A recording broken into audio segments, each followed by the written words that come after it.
Welcome to Cyberpunk 2077. Amber here, and this is the in-game tutorial. I'm going to start with exploration. So movement. To move, like most games, you use your left stick. To look around and change the camera, you use your right stick. To crouch, you use the B button. To jump, you use the A button. And to sprint, you push down on the left stick.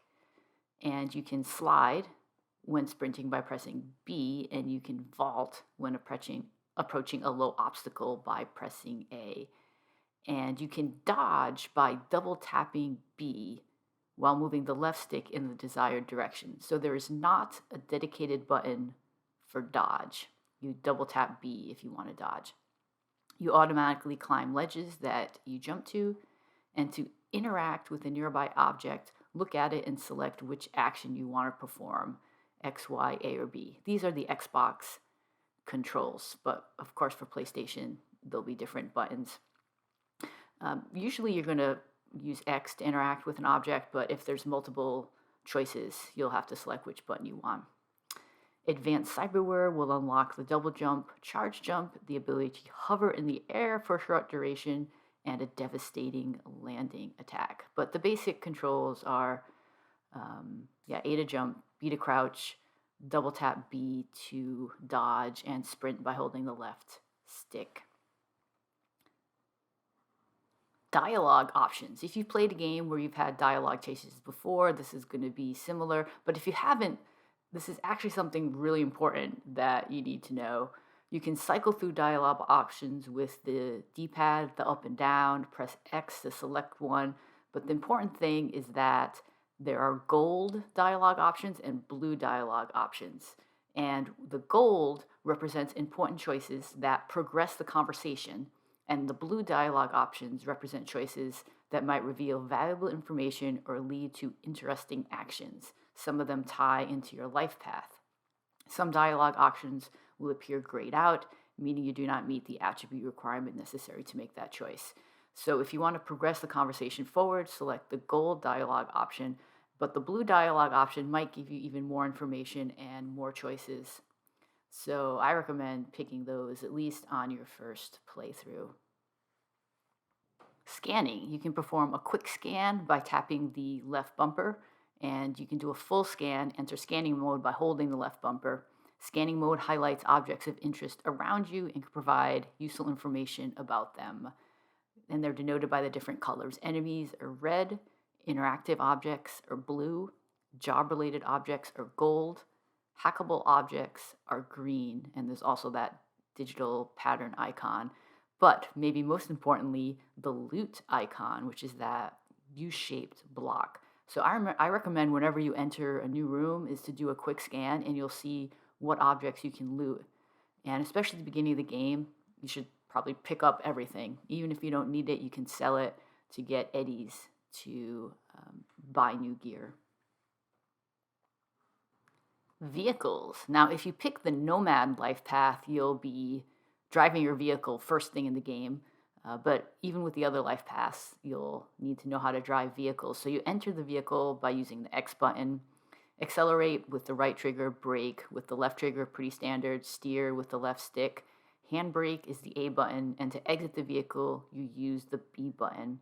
You can turn on and off the headlights with X, and you can switch the vehicle camera with the D-pad right button.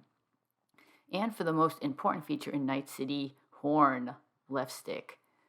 Press down the left stick to use your horn. Don't hesitate to use it.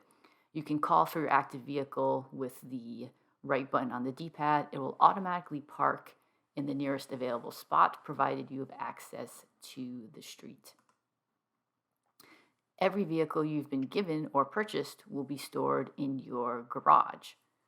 To mark a vehicle as active for the call vehicle function, access your garage menu by holding the left D-pad right button. Cycle your available vehicles with the up D-pad and down D-pad, and then press A to select one.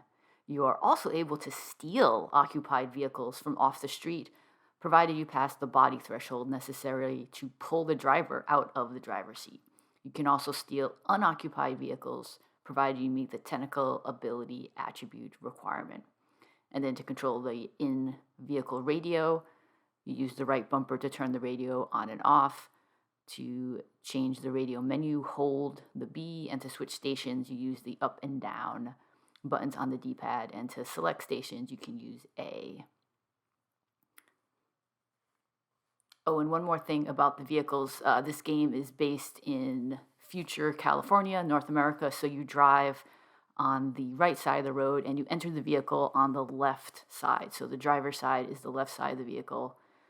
Unlike if you've been playing Watch Dogs Legions recently, which was set in the UK, and so you had to remember to drive on the opposite side. Fast travel. As you explore Night City, you will come across and unlock fast travel destinations denoted by that pin. Interact with the nearest data term to view a map with all currently unlocked destinations. Select one with A to travel there. Pretty standard for an open world game. Journal, phone, jobs. The mini-map visible in the HUD and in the main menu via the map tab allow you to track objectives from active jobs and other useful leads. The map also has points of interest such as vendors, Ripperdoc clinics, fast travel data terms, and available gigs and NCPD scanner hustles. Hold the down button on the D-pad to use your phone and call someone from your list of contacts.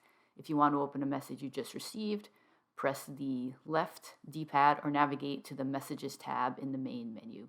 These messages will often contain useful information about your current job or gig. Night City is a living, breathing world that offers many places to explore. Pay attention to your surroundings and check your map and phone regularly. So here are some icons that you should know. Gigs, they're represented by the question mark icon, are obtained from fixers throughout Night City. Whenever you enter a district, you'll receive a message from the local fixer with a list of available gigs. They'll also be marked on the map when you approach the location, after which you receive another message with details about the gig. The brief will also be stored in your journal.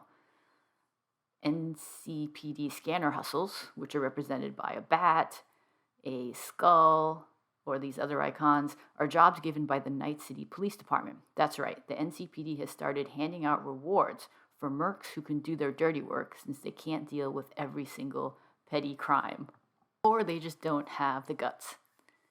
So the gigs, the NCPD scanner hustles, are basically side quests, or maybe just very minor side quests. They're optional. You don't have to do any of them, but doing them will get you rewards in terms of eddies or street cred or perhaps additional items or weapons. So it's up to you, how many of these you want to do, but it's good to be aware of where they are in your surroundings. That completes the tutorial for exploration. I'm going to be going through the rest of the tutorials in my next video, so stay tuned. This is Amber. Subscribe to my channel for more guides and gameplay for Cyberpunk 2077.